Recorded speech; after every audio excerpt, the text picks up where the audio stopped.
صح عن النبي صلى الله عليه وسلم من حديث معاذ أنه قال: من قال لا إله إلا الله دخل الجنة. قال معاذ: أبشر الناس يا رسول الله؟ قال: لا، مخافة أن يتكلوا. هذه الأولى.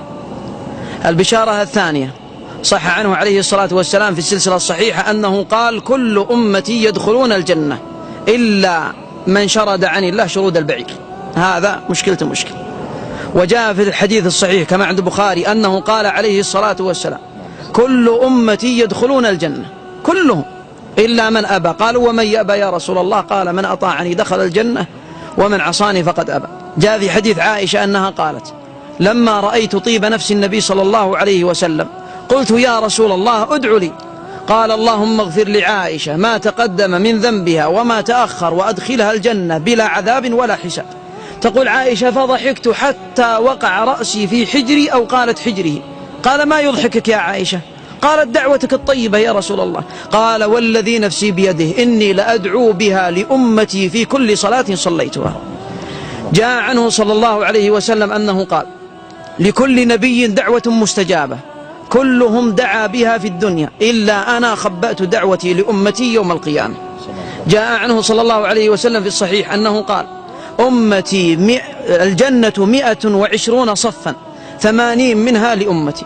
جاء عنه عليه الصلاة والسلام أنه قال عندما بدأ يدعو ربه سبحانه وتعالى: اللهم أمتي أمتي، قال الله: يا محمد إن ربع أهل الجنة من أمتك. قال: اللهم أمتي أمتي، قال: ثلث أهل الجنة من أمتك. قال: اللهم أمتي أمتي، قال: يا محمد نصف أهل الجنة من أمتك.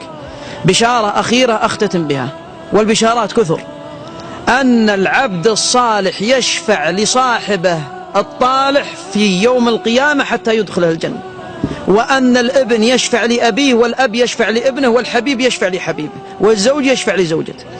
نعم، جاء عن النبي صلى الله عليه وسلم أنه تفتح باب الشفاعة يوم القيامة. قال: فيقول الله سبحانه وتعالى: فليشفع الأنبياء والرسل.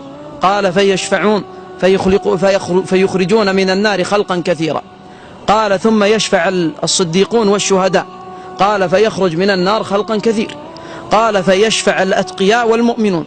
قال: فيخرج من النار خلق كثير.